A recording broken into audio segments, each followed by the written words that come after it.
What if the worst customer you ever served was also the key to unlocking your wildest dreams? For one waitress, a single sentence spoken in a language she wasn't supposed to know changed everything. This isn't a fairy tale. This is the story of how one moment of kindness in a bustling Chicago bistro caught the attention of a man who didn't just see a waitress, he saw a wasted masterpiece. It's the story of a mysterious note, a private jet ticket, and a test so demanding it could either destroy her or make her who she was always meant to be. The scent of stale coffee and burnt bacon grease was Chloe Mendoza's perfume. It clung to her hair, her cheap polyester uniform, and the lines of exhaustion around her 26-year-old eyes.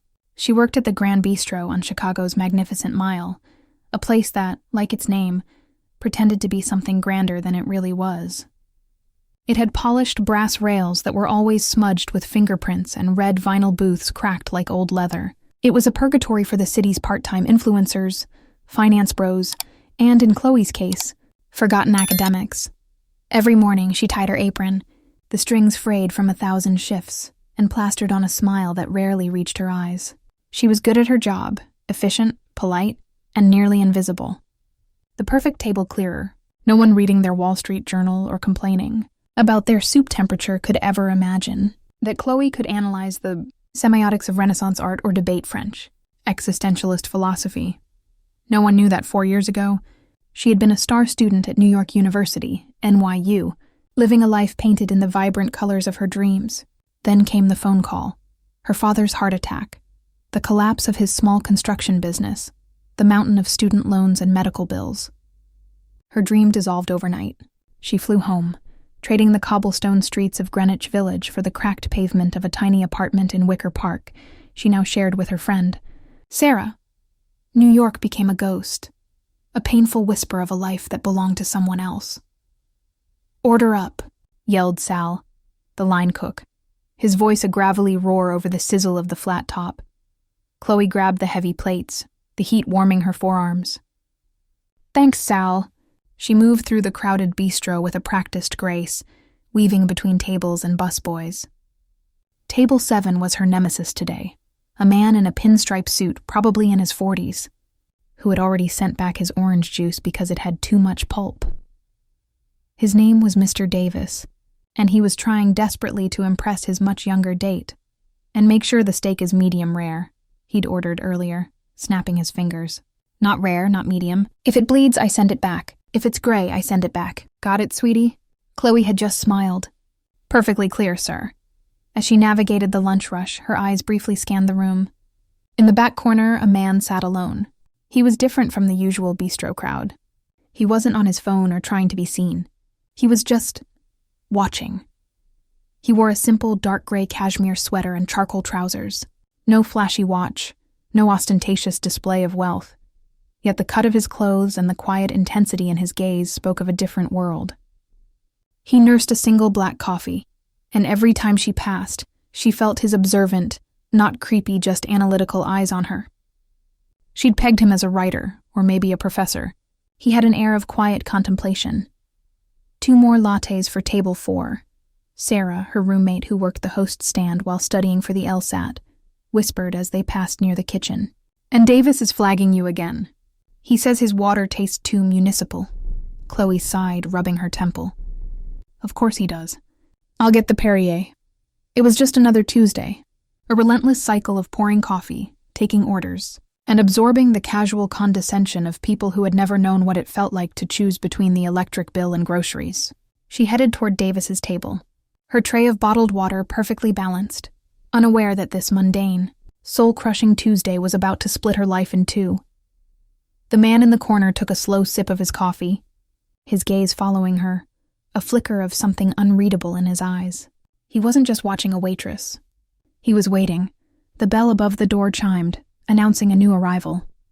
A woman, looking flustered and out of place, rushed in. She clutched a large handbag, her eyes wide, scanning the chaotic room as if she'd walked into a foreign jungle. Her clothes were elegant but simple, a classic trench coat over a silk scarf, suggesting a tourist who'd taken a wrong turn off Michigan Avenue. She approached the host stand, where a new trainee, a teenager named Kevin, was struggling to manage the seating chart. "A table, s'il vous plaît?" she asked, her English heavily accented and uncertain. Kevin looked at her blankly. A what? Table for one, s'il vous plaît, she repeated, her voice trembling slightly. Yeah, hold on, Kevin muttered, not looking up from his list. The woman waited, looking increasingly distressed. She tried again, this time in her native tongue. A rapid stream of French, explaining that she was lost. Her phone battery was dead, and she was supposed to meet her tour group at the Museum of Contemporary Art, but she thought it was the Art Institute. Kevin just shook his head. Sorry, lady, I don't speak. Whatever that is. Spanish? From his table, Mr. Davis let out a loud theatrical sigh. Oh, for God's sake, let a man of culture handle this. He pushed his chair back and stood, puffing out his chest as he approached the woman. Bonjour, madame, he boomed, his accent a grotesque caricature. I can help. You want table? The French woman only looked more confused. Chloe, who was delivering a bread basket to a nearby table, felt a hot flush of second-hand embarrassment. It was painful to listen to. Davis was butchering the language, turning its beautiful lyricism into a clumsy assault on the ears. Voulez, sit, he continued, gesturing wildly at an empty table. Chloe couldn't take it anymore. It was more than just his terrible French. It was his arrogance, his smug satisfaction in making a spectacle of this poor, lost woman. It was the same condescension he had shown her all afternoon. Something inside her, the part that remembered walking the halls of NYU and debating Foucault, finally snapped. She put the bread down, wiped her hands on her apron, and stepped toward the older woman. The man in the corner, Alexander Cole, leaned forward slightly. His coffee cup paused halfway to his lips. Chloe looked at the woman, smiled gently, and then spoke. The voice that came out was not the tired, flat voice of a Chicago waitress. It was a voice from another life, a voice as smooth and clear as a bell. Madame, she began, her Parisian accent flawless and pure. Pardonnez-moi pour l'interruption. Cet homme ne vous comprend pas. Puis-je vous aider? Excuse the interruption, madam. This man does not understand you. May I help? The room seemed to fall silent around their small group. Davis's jaw went slack. His date stared at Chloe with wide, disbelieving eyes. Sal peeked out from the kitchen window. The Frenchwoman's face, however, lit up with profound relief. Oui, she exclaimed, her hand flying to her chest. She launched into her story again, but this time, the words found a safe harbor. She explained her confusion over the museums, her dead phone, her worry that her tour group would leave without her.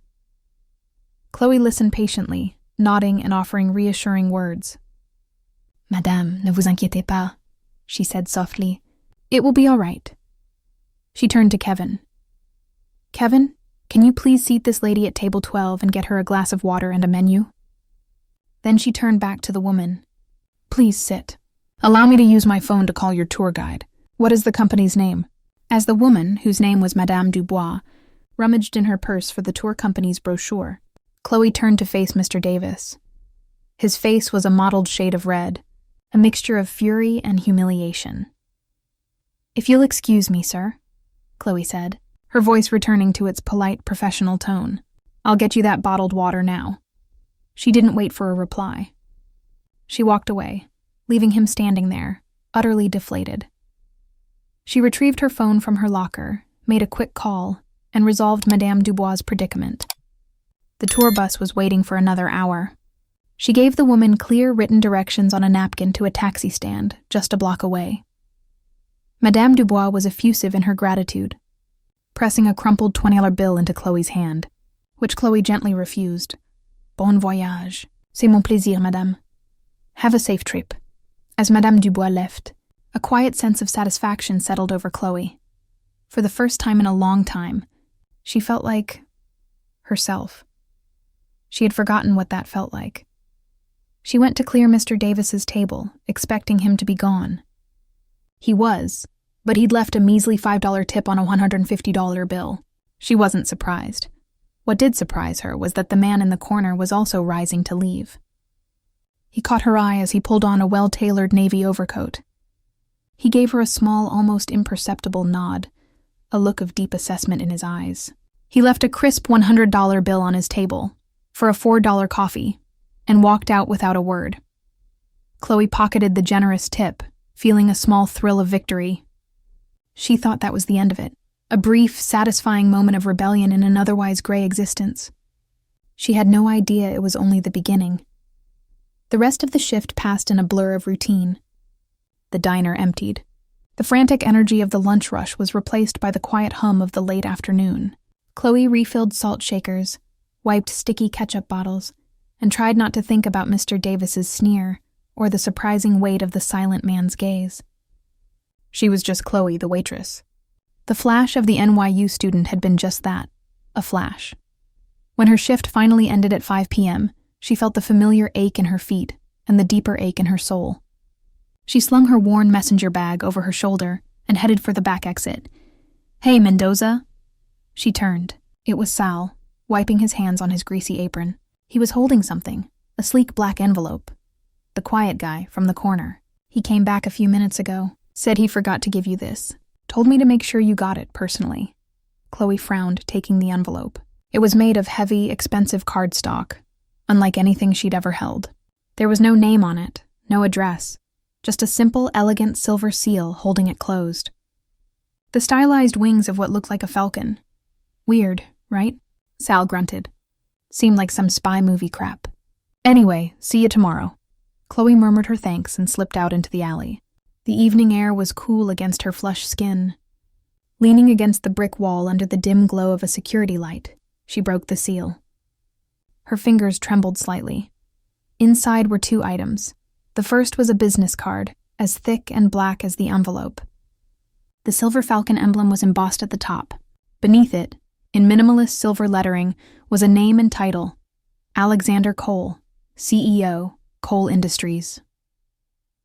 Chloe's breath caught in her throat. Cole Industries wasn't just some tech company. It was a global titan, a behemoth in aerospace logistics and cutting-edge AI. Alexander Cole was a legend, a reclusive genius who had built an empire from scratch. He was a billionaire many times over, famously private and rarely photographed. That was the silent man in the bistro. It seemed impossible. The second item made her heart stop completely. It was an airplane ticket, or rather, a booking confirmation for a private jet. A Gulfstream G650, scheduled to depart from Chicago Executive Airport the next day at noon. The destination: Le Bourget Airport, Paris. The passenger's name, Chloe Mendoza. Tucked into the fold of the ticket was a small handwritten note on matching black paper. The handwriting was sharp and decisive, a bold, forward-slanting script in silver ink. "Miss Mendoza, talent should never be wasted serving mediocrity. A voice like yours belongs in Paris, not a diner arguing over bottled water. A car will be at your address tomorrow at 10 a.m. Your seat will be waiting. This isn't a request. It's an opportunity." As Chloe read the note once, then twice, then a third time, her mind reeled. The alley seemed to tilt, the sounds of the city fading to a dull roar. This had to be a joke. An elaborate, cruel prank. Maybe Davis had set it up to mock her further. But how would he know her address? And the expense? A private jet to Paris? She stumbled home in a daze, the black envelope clutched in her hand like a talisman. When she burst into their small apartment, Sarah was on the couch, scrolling through her phone while a reality TV show blared in the background. "Whoa. You look like you've seen a ghost," Sarah said, looking up. Chloe didn't speak. She just walked over and put the contents of the envelope on the coffee table. The business card, the jet ticket, the note. Sarah picked up the card. "Cole Industries. Isn't that—" Her eyes went wide. She read the note, then looked at the ticket. She looked back at Chloe, her mouth open. "Oh my God, Chloe, what is this?" "I don't know," Chloe whispered, sinking onto the sofa. "It's insane he was there at the bistro. The guy I told you about who left the $100 tip." Sarah's initial shock quickly morphed into deep ingrained suspicion. She was a paralegal, pragmatic and protective by nature. "Okay, hold on. A strange billionaire leaves you a private jet ticket to Paris. Chloe, this is every red flag in the book. This is how horror movies start. Human trafficking, a weird cult, Some kind of creepy pretty woman fantasy. You cannot be serious. I know, Chloe said, running a hand through her hair. It's crazy. But the note. Talent should never be wasted, he saw. He heard. He heard you speak French, Sarah countered, getting up and pacing the small living room. That's it. For all you know, this guy has some bizarre French maid fetish. Chloe, you know nothing about him. He's Alexander Cole, Chloe said quietly. He's one of the most famous entrepreneurs in the world. He's not some random stalker. Rich people can be the biggest stalkers of all. And how did he get your address? That's what I want to know. That's not just observant. That's investigative. That's stalker level. The question hung in the air, heavy and unsettling. How did he know where she lived? Her mind raced. He must have had someone follow her, or run her name through a database. The ease with which he had pierced the veil of her anonymity was terrifying. But underneath the fear, something else was stirring. A wild, dangerous hope. Paris. The word alone was a physical ache in her chest. The ticket on the table wasn't just a piece of paper. It was a door back to the life that had been stolen from her. It was a chance. It was everything. What if it's real? Chloe asked, her voice barely a whisper. What if it's just an opportunity, like he said? And what if it's a trap? Sarah shot back, her arms crossed. You throw away your job, your life here, on the whim of a man you met for 5 seconds because of a cryptic note? Be realistic. Chloe looked around the cramped apartment, the peeling paint on the walls, the stack of overdue bills on the counter. She thought of her uniform hanging by the door, smelling of grease. This was her reality. It was safe, predictable, and it was slowly suffocating her. The note had said, "This isn't a request." It felt like a command, but also a dare. A dare to be more than what she had become. The fear was real. Sarah's warnings were logical. But the pull of Paris, the intoxicating possibility of escape, was stronger. It was the most terrifying decision of her life. She looked at Sarah, her oldest friend, her anchor in this difficult life. I think I have to go, Chloe said, the words feeling strange and foreign on her tongue. I have to know. The next morning was a whirlwind of anxiety and adrenaline. Chloe called the bistro and quit, her voice shaking as she left a message for her manager. She pictured his annoyance, his casual dismissal of her as just another flaky waitress. The thought, which would have bothered her yesterday, felt strangely liberating today. Packing was a surreal experience. What does one pack for a clandestine trip to Paris offered by a reclusive billionaire? Her entire wardrobe consisted of worn-out jeans, faded t-shirts, and a single black dress she'd owned for 5 years. She stuffed them into her old, scuffed suitcase, feeling foolish and hopelessly out of her element. Sarah watched her, a storm of worry on her face. I ran a background check on him. Or I tried. He's a ghost. No scandals, no tabloid fodder, just business articles and philanthropy announcements. He's either a saint or he's very good at hiding things. Maybe he's just private, Chloe said, trying to convince herself as much as Sarah.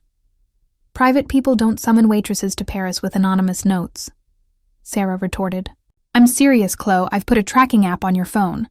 Don't you dare turn it off. And I want a text from you every 3 hours. If I don't hear from you, I'm calling the embassy, the State Department, and the FBI.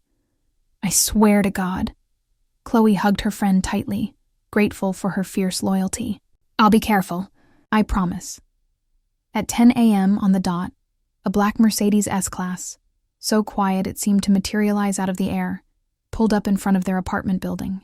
A chauffeur in a crisp black suit got out and opened the rear door. He didn't ask for her name. He just nodded and said, Miss Mendoza, we're ready when you are. The ride to the Chicago Executive Airport was silent and smooth. Chloe stared out the tinted windows at the city rushing by, feeling a profound sense of detachment, as if she were watching a movie of someone else's life. They didn't go to the main terminal, but to a private executive hangar. There, gleaming on the tarmac, was the Gulfstream G650. It was a vision of power and grace, larger and more imposing than she had ever imagined. A flight attendant with a warm smile greeted her at the steps. Welcome aboard, Miss Mendoza. Mr. Cole has arranged everything for your comfort. May I take your bag? The interior of the jet was a study in understated luxury. Cream leather seats, polished mahogany wood, and subtle silver accents that echoed the Falcon emblem. It was more like a flying luxury apartment than a plane. She was the only passenger. As the jet taxied down the runway, Chloe's heart hammered against her ribs. This was it, the point of no return. The engines roared and the plane surged forward with incredible force, pressing her back into her plush seat. Within moments, they were airborne, climbing sharply into the clouds. Below her, Chicago shrank. The bistro, her apartment, her old life, all of it fading into a haze. She was untethered, suspended between the world she knew and a future that was a complete, terrifying unknown. The flight attendant served her a lunch that was better than any meal she had ever served at the Grand Bistro: poached salmon, asparagus with hollandaise, and a glass of champagne that bubbled like liquid stars on her tongue. It all felt like a dream. She half expected to wake up to the sound of her alarm clock in her tiny Chicago bedroom. But 2 hours later, the dream continued. As the jet began its descent, the lights of Paris emerged from the darkness below, a glittering carpet of gold and silver. The Eiffel Tower, lit up in its nightly sparkle, pierced the sky like a diamond needle. A lump formed in Chloe's throat. She was back. After 4 years of aching for it, she was finally back. They landed at Le Bourget, the private airport north of the city. There was no customs line, no baggage claim chaos. She was escorted from the tarmac directly to another waiting car. Another silent chauffeur. They drove through the streets of Paris, past familiar landmarks that made her heart ache with a bittersweet nostalgia. The Arc de Triomphe, the Champs-Élysées. It was all as beautiful as she remembered. The car, however, didn't stop at a hotel. It pulled up to a set of imposing wrought-iron gates that swung open onto a private, cobblestone-lined drive. At the end of it stood a magnificent Hotel Particulier, a grand private mansion in the 16th arrondissement. It was a palace of limestone and slate, its windows glowing warmly in the night. The chauffeur opened her door. "Welcome to Mr. Cole's Paris residence, Miss Mendoza." Her legs felt weak as she walked up the stone steps. The massive oak door swung open before she could even touch it. Standing in the grand, marble-floored foyer was Alexander Cole. He was dressed in a simple dark sweater and trousers, just like in the bistro. Up close, she could see the faint lines of fatigue around his sharp, intelligent eyes. He was younger than she'd thought, maybe mid-30s. "Miss Mendoza," he said, his voice a low, calm baritone. "Welcome to Paris. I trust your flight was comfortable." Yes. Thank you," she stammered, feeling small and out of place in the cavernous hall with its high ceilings and priceless-looking art. "Mr. Cole, I don't understand any of this." "I know," he said, a faint smile touching his lips. "Clarity is the purpose of your visit, but first, you must be exhausted. My housekeeper will show you to your room. We can speak in the morning." He gestured, and a woman in a gray uniform appeared. As Chloe followed her up a sweeping staircase, she glanced back. Alexander Cole was watching her with the same analytical, unreadable expression he'd had in the bistro. He hadn't explained a thing. The mystery, she realized, was only getting deeper. This wasn't a gift. It was a prelude. Chloe awoke to the unfamiliar sensation of sleeping on sheets with a thread count higher than her monthly rent. Sunlight streamed through tall French windows, illuminating a bedroom that was larger than her entire Wicker Park apartment. It was exquisitely decorated in shades of cream and soft gray, with a small marble fireplace and a private balcony overlooking a manicured garden. A fresh croissant and a pot of coffee were already waiting for her on a small table. It was a beautiful cage, and she was still a prisoner of confusion. After changing into her one good black dress, which now felt woefully inadequate, she made her way downstairs. She found Alexander Cole in a vast book-lined study, reviewing documents on a sleek, transparent tablet. He looked up as she entered, gesturing for her to sit in one of the leather chairs facing his massive desk. "Good morning," he said. "Please have a seat." "Mr. Cole," she began, her voice steadier than she expected. "I appreciate the flight and the accommodations, but I need to know why I'm here. This is not normal. Direct. I appreciate that, he said, setting his tablet aside and giving her his full attention. You are here, Miss Mendoza, because I require a very specific skill set. A skill set I believe you possess despite your current employment. Before he could elaborate, the study doors swung open. A woman entered, her heels clicking decisively on the polished parquet floor. She was tall, impossibly chic, and radiated an aura of intimidating authority. She wore a perfectly tailored Chanel suit, and her dark hair was pulled back in a severe chignon. Her eyes, the same sharp, penetrating gray as Alexander's, swept over Chloe with a cold, dismissive glance. Alexander, you're late for the Herrera preliminary, she said, her voice crisp and tinged with an accent that was a hybrid of British boarding school and Ivy League corporate law. She paused and looked at Chloe again, a flash of annoyance crossing her features. Is this the waitress? Alexander's face remained impassive. Chloe Mendoza, this is my sister, Beatrice Cole. She's the COO of Cole Industries. Beatrice, this is Miss Mendoza. Beatrice offered a smile that was as sharp and cold as a shard of glass. A pleasure. Though I confess, I don't entirely understand the purpose of this experiment. She turned her gaze back to Alexander. My brother has a tendency to see potential in the most unlikely places. He seems to think that because you can speak French, you can solve a multi-billion-dollar problem for us. Chloe's head was spinning. A multi-billion-dollar problem? What did they think she was? Alexander finally offered an explanation. Cole Industries is in the final stages of acquiring a company. A French company, Maison Herrera. Chloe knew the name. Everyone did. Maison Herrera was a legendary Parisian luxury house, founded in the 18th century. They were famous for their bespoke leather goods and perfumes, a bastion of old-world craftsmanship and French heritage. Herrera is family-owned, Alexander continued. It has been for 8 generations, and the current matriarch, Genevieve Herrera, is resisting the acquisition. She's a traditionalist. She believes a vulgar American tech company like ours will destroy her family's legacy. We have sent teams of the world's best lawyers and negotiators, and they have all failed. They don't speak her language. And I don't mean French, Beatrice interjected, her tone dripping with skepticism. They don't speak the language of nuance, of culture, of respect for tradition. Genevieve Herrera shut the door in our last M&A head's face because he wore white sneakers to a meeting. Chloe was beginning to understand. You need a translator. No, Alexander said, leaning forward. We have hundreds of translators. I need more than that. I need a bridge. I need someone who understands the subtlety of French culture, who can show respect for their heritage, but who also understands the directness and ambition of the American mindset. Someone who can navigate both worlds. He paused, his eyes locking on hers. In the bistro, I didn't just see a waitress speaking French. I saw a woman of intelligence and grace handle a difficult, arrogant man with composure. Then I saw her treat a lost, frightened woman with compassion and empathy, using flawless, colloquial French not to show off, but to genuinely connect and help. That combination, poise under pressure, cultural fluency, and genuine empathy, is rarer than you can imagine. It's not taught in business school.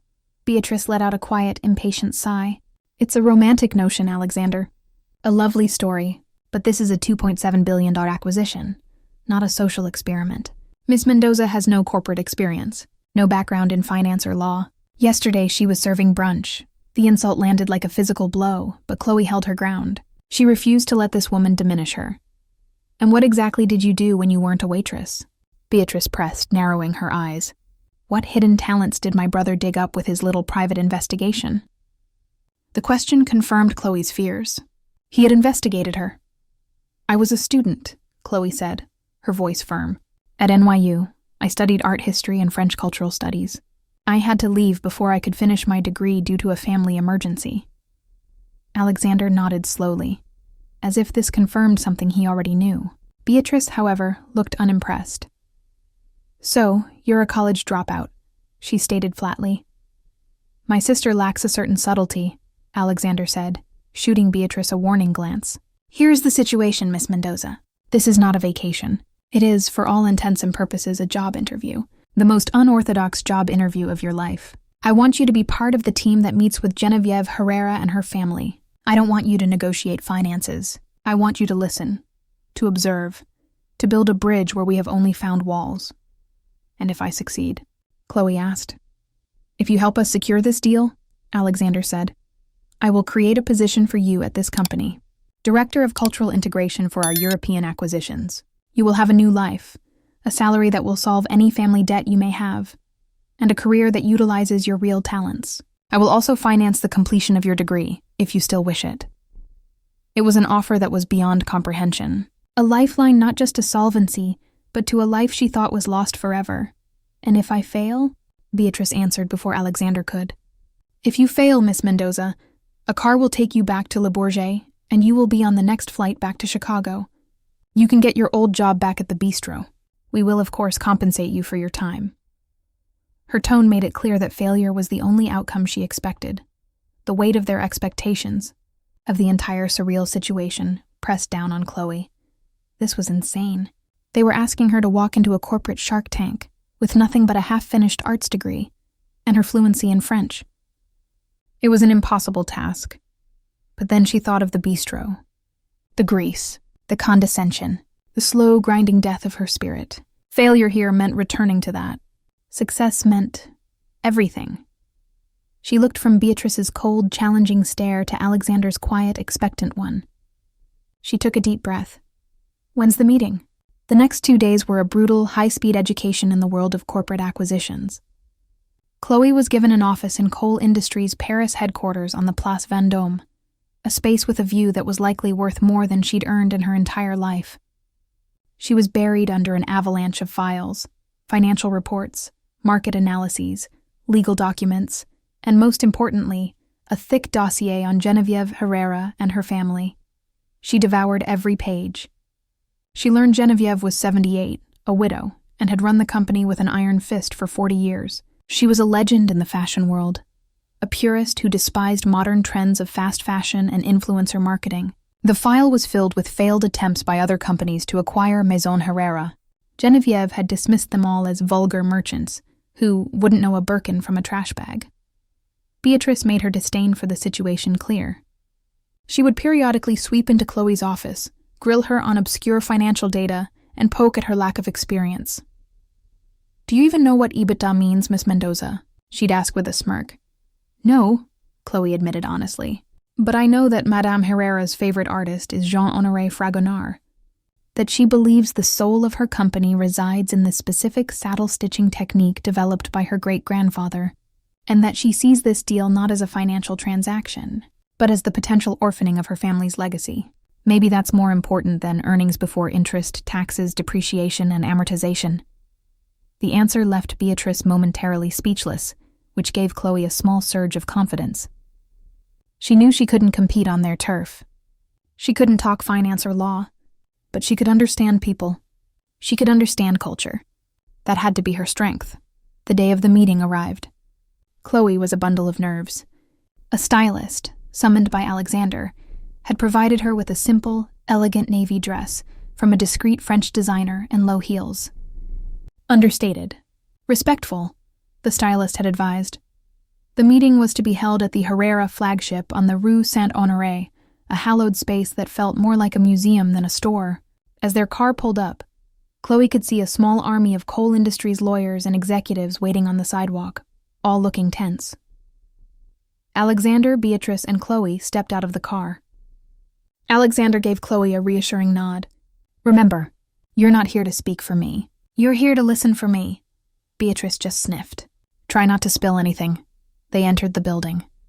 The air inside was hushed and smelled of expensive leather and jasmine. They were led up a private elevator to a formal salon on the top floor.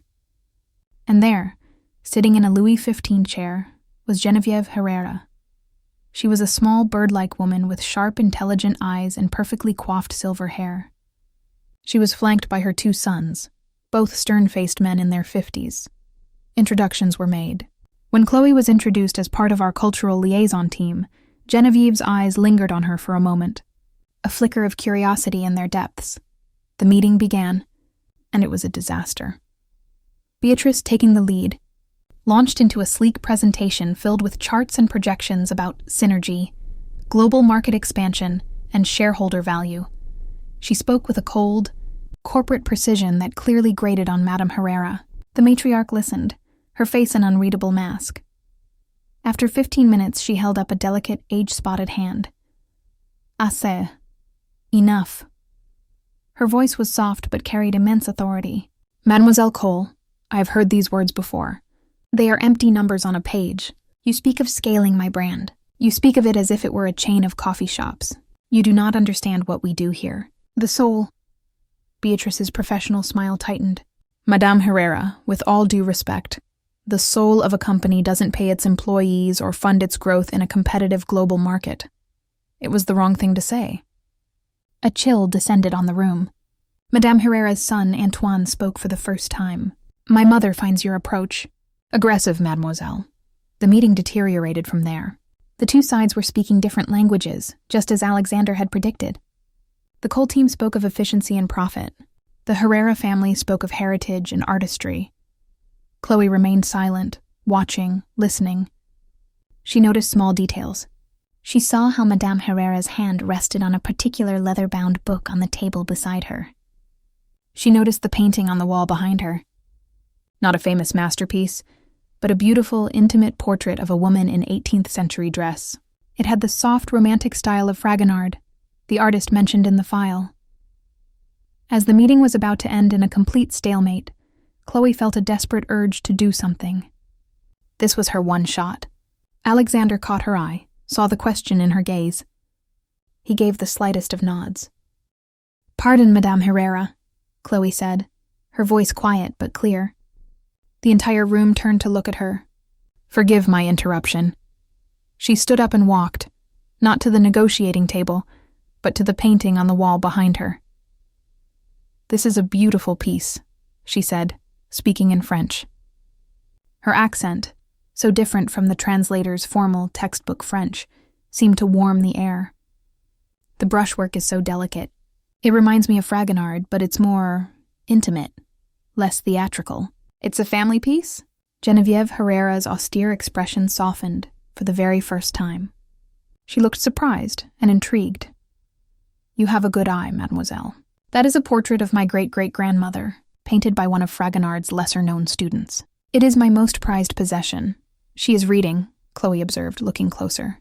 It was unusual for a woman to be painted reading in that era, unless she was a great intellectual.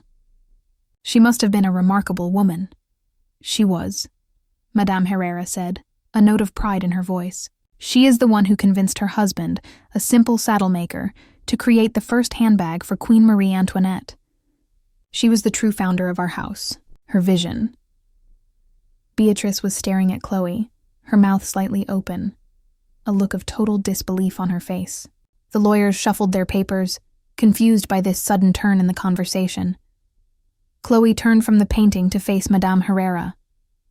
Mr. Cole's company is built on technology and data. It is a world of numbers, but he understands that a legacy like yours is not built on numbers. It is built on vision. The vision of a woman like her. She gestured to the portrait. He doesn't want to erase that vision. He wants to give it a new voice, to share it with a world she never could have dreamed of. A company without a soul is just a machine, Chloe continued, her voice gaining strength. You are the soul of Maison Herrera. He is not here to buy a machine. He is here to protect a work of art. She had used the word. Art. She had connected the present to the past. She had shown that she saw not just a brand, but a story. Silence filled the room. Genevieve Herrera looked at Chloe, her sharp eyes searching. Then slowly she turned her gaze to Alexander Cole. Your father was a builder, wasn't he, Monsieur Cole? She asked. Alexander, who had remained silent, finally spoke. He was a carpenter, madame. He taught me that the foundation is everything. Madame Herrera nodded slowly. A small, genuine smile touched her lips for the first time. Perhaps we can have tea next week, and you can leave your presentation. She gestured to Beatrice's laptop. At your office. Just you and I, she added, her eyes finding Chloe's. And you will bring Miss Mendoza. The walk back to the car was surreal. The Cole executives were buzzing with excitement, patting Alexander on the back. For the first time in months, they had made progress. They had a second meeting. Beatrice was silent, her expression a stormy mix of shock and resentment. As they climbed into the car, she finally turned to Chloe.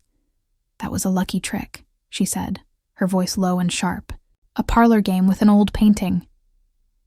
"It wasn't a trick, Beatrice," Alexander said, his voice firm. He looked at Chloe, and for the first time she saw open admiration in his eyes. It was insight. She listened. She heard something your entire team of experts missed. She found the foundation. Beatrice said nothing more for the rest of the ride. She just stared out the window, defeated. The tea with Madame Herrera the following week was a resounding success. Without the lawyers and presentations, the conversation flowed easily. Chloe acted as the bridge, just as Alexander had hoped. She would translate not just his words, but his intent. When Alexander talked about digital platforms and ecosystems, Chloe would rephrase it to Madame Herrera as creating a digital atelier, where the stories of the artisans could be shared with the world.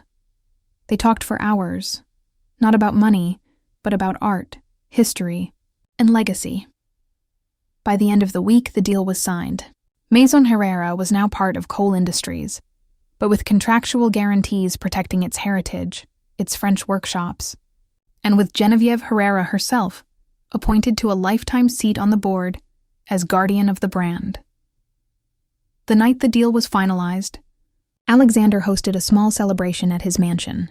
Chloe stood on the balcony of her room, the same one she had woken up in just over a week ago, looking out at the glittering lights of Paris. She felt like a completely different person from the tired waitress who had stepped off that jet. Alexander came to stand beside her. For a few moments, they stood in comfortable silence. "I owe you a great deal, Chloe," he said finally. "You gave me a chance," she replied. "That's more than anyone else has." "The offer I made is on the table," he said, turning to face her. "Director of Cultural Integration, a very generous salary, a housing allowance here in Paris, and a blank check for your education. It's yours. No interview required. This was it. The culmination of the impossible dream, a new life handed to her on a silver platter. But something had changed in her over the past week. She hadn't just been acting as a bridge for him. She had been rebuilding a bridge to her own forgotten self. "Thank you," she said, her heart pounding. "It's an incredible offer, but I have a counter-proposal." Alexander raised an eyebrow, a flicker of amusement in his eyes. "I'm listening." "I don't want the job as a gift," she said. "And I don't want you to pay for my degree.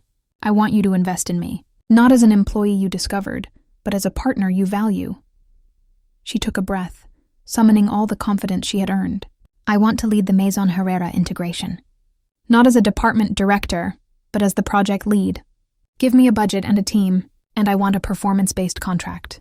If I succeed, if I double their digital presence while maintaining brand integrity in 2 years, I get a small but real equity stake in the subsidiary. And I'll pay for my own degree with the salary you give me." She was asking for responsibility, not a reward. She was asking for a chance to build something herself, not just be a well-paid accessory to his empire. Alexander Cole looked at her, his analytical gaze replaced by one of genuine surprise, which slowly morphed into a wide, brilliant smile. It was the first time she had seen him truly smile, and it transformed his face. "A college dropout waitress who served me coffee a week ago," he said, shaking his head in disbelief, "is now negotiating equity with me on a multi-billion-dollar deal." He let out a soft laugh. "I knew my instincts were right about you, Chloe Mendoza. I just had no idea how right." He held out his hand. "You have a deal. Welcome to Cole Industries." Chloe shook his hand, a current of electricity passing between them. It wasn't just a handshake, it was a contract. It was the closing of one chapter of her life, and the explosive beginning of another. She was no longer a waitress who spoke French. She was a woman who had found her voice, in more ways than one. And she was finally truly home. 6 months later, Chloe stood on the terrace of her new apartment in Le Marais, looking at the Eiffel Tower sparkle against the night sky. The Maison Herrera project had exceeded all expectations. Under her leadership, they had launched an innovative digital platform that told the stories behind each handcrafted piece, connecting the master artisans directly with global clients. Online sales were up 150% in the first 6 months, while customer satisfaction hit all-time highs. Most importantly, Genevieve Herrera had become one of Chloe's strongest advocates, declaring publicly that the young American had saved the soul of her company. Her phone rang. It was Sarah, calling from Chicago. "Oh my God, Chloe, I just saw the article in the Chicago Tribune about you, the waitress who conquered Paris. I am so proud." Chloe laughed, feeling lighter than she had in years. "I still can't believe it, Sar. Sometimes I feel like I'm going to wake up in our old apartment." "Well, don't. And hey, did you see the news about Beatrice Cole?" Chloe hadn't. After the successful Herrera acquisition, Beatrice had been gradually sidelined from the company. Her cold numbers-first approach had repeatedly clashed with coal industry's new cultural direction. Just last week, she had announced her early retirement to pursue other interests. "Alexander says it was inevitable," Chloe said. "The company is changing. It's not just about aggressive acquisitions anymore. It's about preserving and elevating the cultures we absorb." "And what's the deal with you and him?" Sarah asked, her voice full of curiosity. "The papers are speculating." Chloe smiled, unconsciously touching a delicate necklace Alexander had given her to celebrate their first success. "It's complicated. We're partners now." "Good partners. Partners," Sarah teased. "Well, whatever it is, you deserve all the happiness in the world." After hanging up, Chloe reflected on the incredible journey that had brought her here. A moment of kindness to a lost tourist had revealed a hidden talent.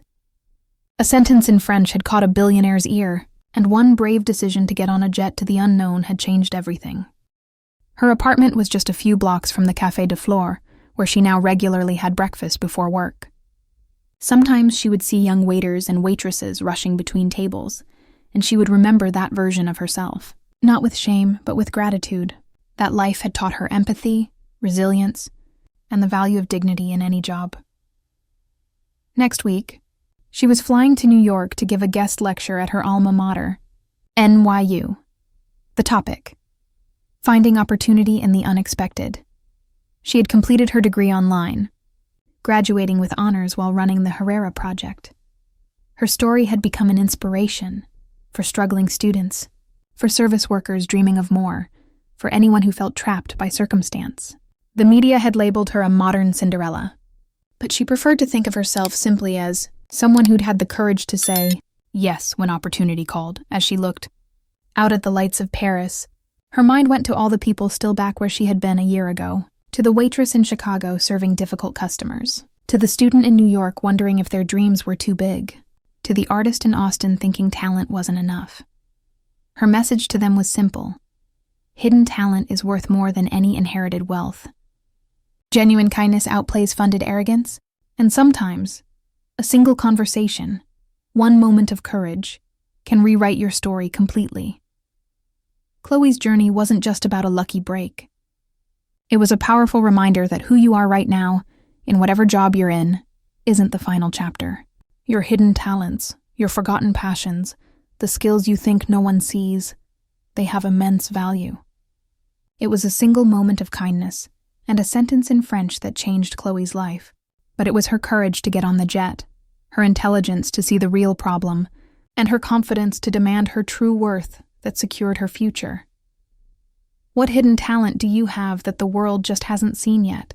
What would you have done if you'd found that black envelope?